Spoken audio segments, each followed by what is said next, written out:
Hey everyone, and welcome back to another special Dizzy NRG, and this time it's Fantasy World Dizzy. And this is my personal favourite of all the Dizzy games, all the traditional Dizzy games anyway. Much like Philip Oliver, it's his personal favourite as well. Haha, I know this because I spoke to them. But I'm not going to talk about that much anymore. Anyway, this came out in 1989, the third game in the primary Dizzy series. The follow-up to Treasure Island Dizzy. This is the Amstrad CPC version, of course. It came out on the Spectrum, the C64, the Amiga, the Atari ST, and there was even a DOS version of this. So let's crack on. And we start in the castle dungeon. Let's bounce into Rockwart, the troll. Where do you think you're going? I can't get out. So give him the apple. See if we can bribe him. Give the apple to him. For me, you're so generous. For me, you're so generous. I'd like to let you pass, but the king found out he'd torture me. But you just told me how to get out anyway. Thank you very much.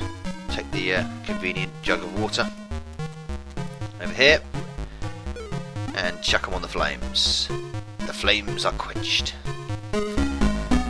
And like all the Dizzy games, this is about puzzle solving, adventuring, screen to screen.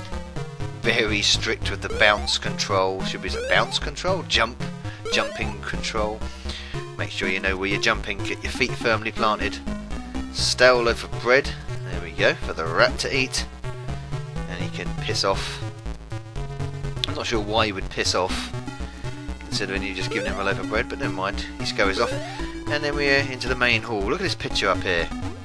Look at the picture. It's your last adventure, Treasure Island Dizzy. Lovely little hint. Little Easter egg.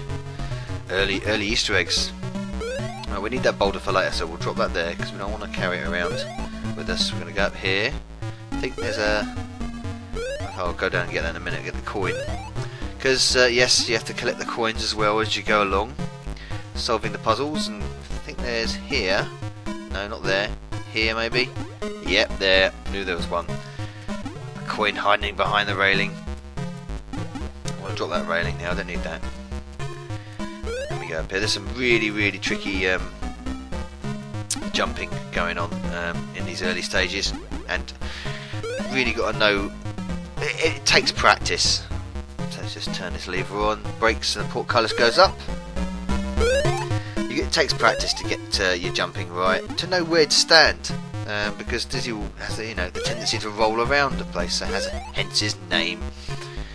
So, and of course this was the first game to introduce the Yoke Folk, all of Dizzy's brethren. And here's one of them here.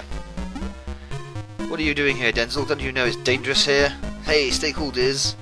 I just saw the king leave and I thought I'd check out the castle. You breaking and entering. Daisy and I were caught and thrown in the dungeons. Why? Why were they caught? Because they were trespassing? We don't know. Why was Daisy taken away? Again, don't know. He's useful, not. Gives us some rope though, we need that. None of these yoke folk actually help us, they just give us something that we need later on, so they are helping in a sense, but they don't go with you. But we need the rope for later, so we'll just drop the rope there. It's a tactic to do that in most Dizzy games, is to, when you get your items, to hoard them up in a nice area where you can keep going back to, otherwise you don't have to keep jumping around the screens if you leave them where they are. There's the door. We've got to get in there. Knock and enter. It's easier said than done when you're wearing boxing gloves. Indeed. Get the coin. And this Dizzy 3, it took it a step further for me. It introduces this menu system when you pick up items. Initially you can hold 2 items, and further as you progress into the game you can pick up 3 items, and then I think you can pick up 4 items at some point. That's a tricky bit there. You've got to really be quick, really be dodgy with the position, and you don't want to fall in that hole because there's spikes there that will give you a skewered egg. You don't want to go down there. This was the game, of course, on the CPC at least, that really established the Dizzy look. On the Amstrad, you got Dizzy with a sort of green shade to him, and he's always seemed to have that. He doesn't have that in the Spectrum and the Commodore 64 versions. So he's a little bit more colourful here, but again we're working with mode 1, so it's a 4-colour mode. Again, cleverly with a bit of stippling here and there, as you can see on the bricks. You don't want to get that. Now that is a bottle of whiskey. I'm not going to pick it up, because if I pick it up, Dizzy drinks it automatically and makes you drunk. And your bouncing then goes upside down. And there we go. Piece of rope. Tie that around the gator, and there we go. Again, you've got to get your bounce right there. Now, you've got to be very careful. I don't want to drop the key here, because we need that for later now. Now I've got to remember, is it there? I think it's there. No, it's not there. Look, the bastard moved. Ah! Damn it. It's there. Jump. There you go. Oh, and jump quickly around, because he moves. And you fall in the water and die, but that's at least you've got lives with this one. Gone away the insta death that you got with Treasure Island. Is you've got several. You've got to start with 3 lives, so that's good. You can pick up extra lives as you go along. I want to get that coin. Missed that there. So I want to go. I've got the bone. I need the bone to lure another critter out and get him out of my way. And so very clever use of stippling here, especially with the red, to produce different shades of red, as it were. So it's only done with 4 colours, but it looks like there's more. So you've got green, white and red basically, but it looks like there is more. Different shades of red and green. It's very good. So we need to get this boulder that's in here. Oh shit, drop the bone. But I want the see, look, I want the boulder and get out of there. Quick smart. And the armor log goes in, and thank you very much, gets him out of my way. You don't want to run into that dude. And this was I think the first Dizzy game, especially, well, at least on the CPC, to introduce a sound effect to Dizzy's bounce. He didn't normally make a sound effect when bouncing. We'll get that coin on the way back. And here we go. A little bit of a drop the boulders in and raise the water level. I can't remember what the Olivers said about this. They said it was inspired from something. There's lots of inspirations in Fantasy World Dizzy. There's lots of little fantasy tropes added in. The Jack and the Beanstalk part, and walking in the clouds. Fantastic castle, here it's its name. So it's a really it's a large game. This is enjoyable, and I think it's more enjoyable than Treasure Island, certainly because the difficulty level is slightly toned down.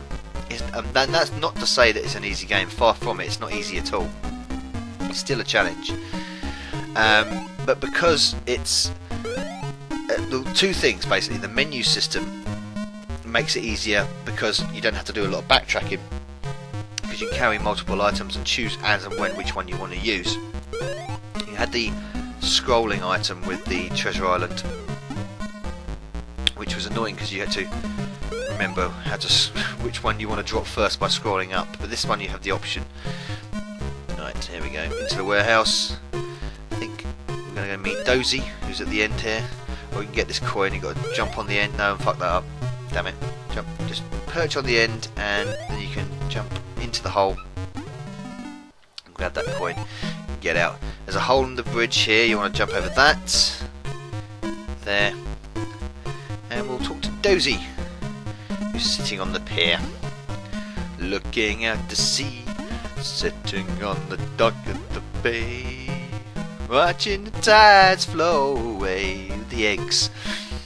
Dizzy's been egg-napped. Daisy's been egg-napped, should I say. Fucking hell. That's bad luck, Diz. I'll help you. Here's a sleeping potion. That should help. It does, actually. But I'd like you to help me, Dozy. Get your ass up. Sorry, Dizzy. Love to, but it's a far nicer day to be rescuing maidens. What a selfish dick. But anyway.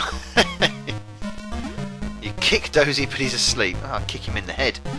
Kick him in the egg face. He's got egg on his face.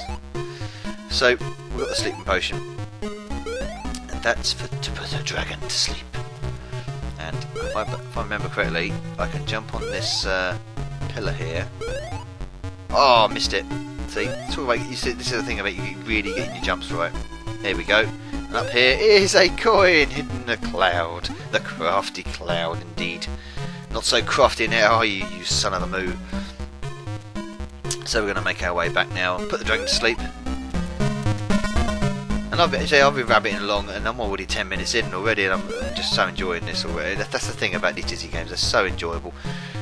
Even when you know what you're doing, you still got to perform the moves correctly and in the right order. I mean, there are parts where you can drop an item in an area which becomes inaccessible later on, so yeah, you don't want to do things like that. So, personally, oh no, I forgot that I was there.